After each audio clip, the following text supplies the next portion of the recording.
सुन लीजिए पहले। अच्छा एक मिनट थोड़ा सा मैं आप ही कर रहे हो। ये ज्ञान जो संत रामपाल जी महाराज दे रहे हैं ना, हम हैं काल के जाल में फंसे हुए।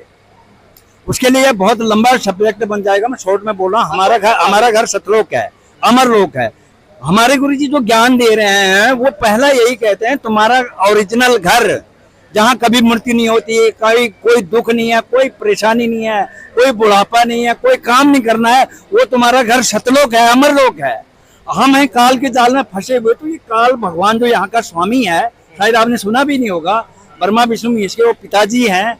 उन्होंने सारा सिस्टम फंसाए रखने के लिए, जैसे भात भूत जो भी हमारे समाज में रीतियां हैं, वो उसने फंसा रखे हैं ताकि ये उधर ना चला जाए। तो गुरुजी वो प्रमाण के साथ बता रहे हैं, तुम अगर इसी में लिपटे रहोगे, मान लो आपको अपना घर जाना है, रास्ते में आपको कोई मेला मिल गया, आप गाड़ी से उतर गए, तो आपने घर कैसे जाओगे? तो उसी प्रकार से समाज में जो ये कुरीतियां हैं वो उस हिसाब से नहीं कर रहे हो, तो हमारा कल्याण कर रहे हैं। और उसके लिए आपसे मेरी प्रार्थना है कि आप श्री से रचना, गुरुजी जो सत्संग आता है, साधना टीवी में गुरुजी का सत्संग आता है, उसमें विस्तार से सारा कुछ बताया गया। श्राद्ध क्यों नहीं करना है, भात क्यों नहीं करना है। और ये भक्ति ऐसी है, जो ये भक्ति है ना, इसमें ये चीज करने की आवश्यकता ही नहीं होती है जो ये। और उसके लिए थोड़ा सा आपका प्रश्न बिल्कुल 100% सही है, क्योंकि अभी आपको पूर्ण ज्ञान नहीं है। आप जो कह रहे हो सही कह रहे हो, चाहे कुछ भी कह रहे हो सही कह रहे हो, हम भी ऐसे थे।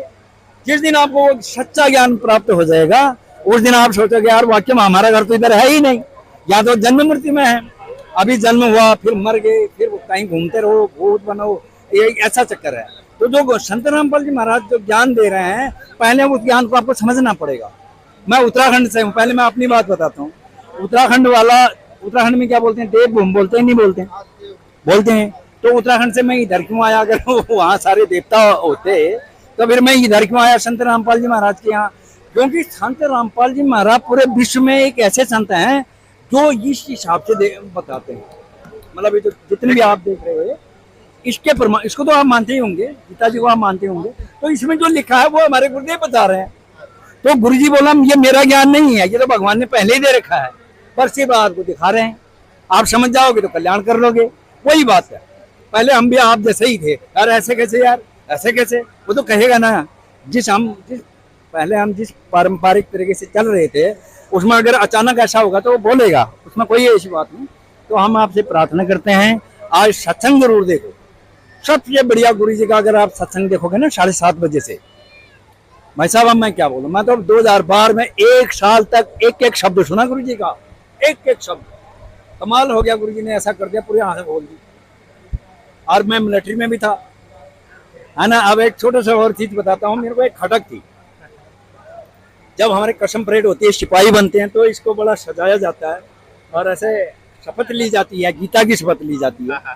तो मेरे दिल में था यार, ये गीता अगर ऐसी गजब की चीज है, इसकी हम शपथ ले रहे हैं, फिर हम फौजी बनेंगे, तो इसके अंदर क्या क्या चीज होगी, मतलब कितना महत्वपूर्ण चीज है ये, इसको कब पढ़ेंगे हम?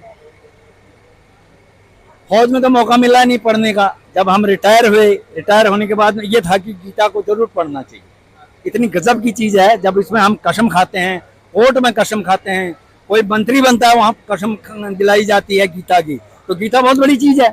तो वो मौका मिला, तो बिना गुरु का ज्ञान कैसे मिलता? फिर हमारे गुरुदेव ने एक एक चीज अंगुली से बताई। मैं कह रहा पहला दिन क्या हुआ था, जब गुरु जी ने बोला था 7वें अध्याय का दूसरा श्लोक निकालो भगत जी। गुरु जी ने कौन सा श्लोक? 7वें अध्याय का दूसरा श्लोक, उसमें ये बोला है, अर्जुन तेरे को अब वो ज्ञान बता रहा हूँ जिसको जानने के बाद कुछ भी शेष नहीं रह जाता। मेरे को बड़ा झटका लगा यार, कितना गजब का ज्ञान होगा फिर आगे, जब कोई शेष ही नहीं रह जाता। अब आप अपने आंख से पढ़ो जी, 7वें अध्याय का दूसरा श्लोक। ये है ना, 7वां अध्याय है, ये श्लोक नंबर 2 है।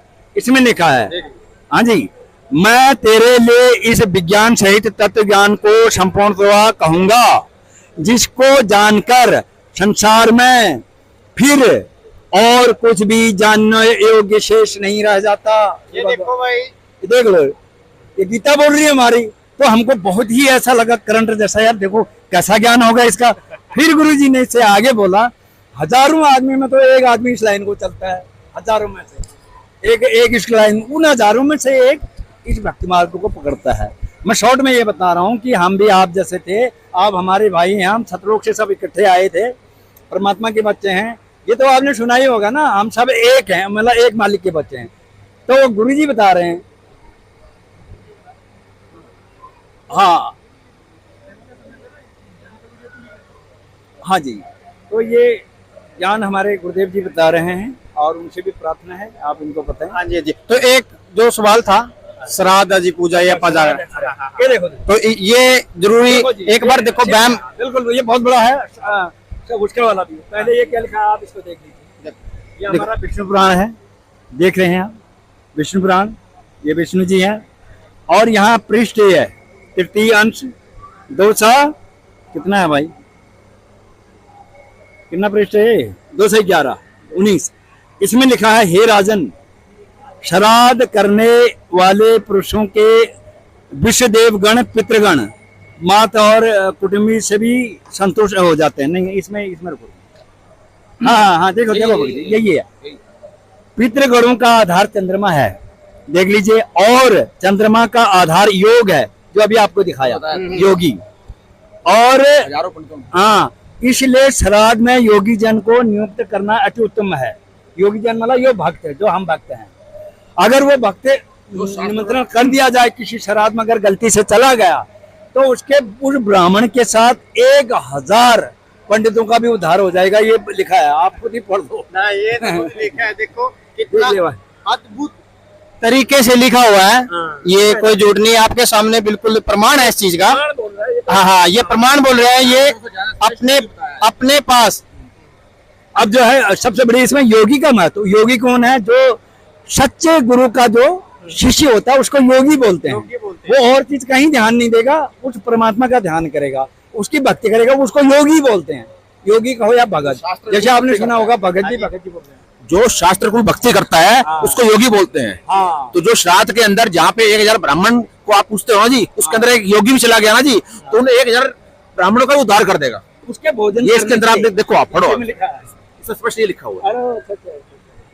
देखिए भाई, हे राजन, श्राद्ध करने वाले और पुरुष से देखो, एक मिनट, ये देखो जी, हे राजन, श्राद्ध करने वाले पुरुष से शेष देवगण, पितृगण, मातामह तथा कुटुंबजन सभी संतुष्ट रहते हैं।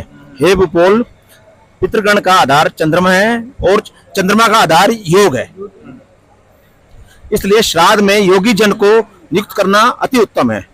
हे राजन, यदि श्राद्ध भोजी 1 सहस्त्र ब्राह्मणों के सम्मुख एक योगी भी हो, तो वह यजमान के सहित उन सबका उद्धार कर देता है। बिल्कुल। तो आपने बार बार ये जो शास्त्र को भक्ति करते हैं ना जी, वो ब्राह्मणों से श्रेष्ठ है, सबसे श्रेष्ठ वही है जो शास्त्र को भक्ति करते हैं।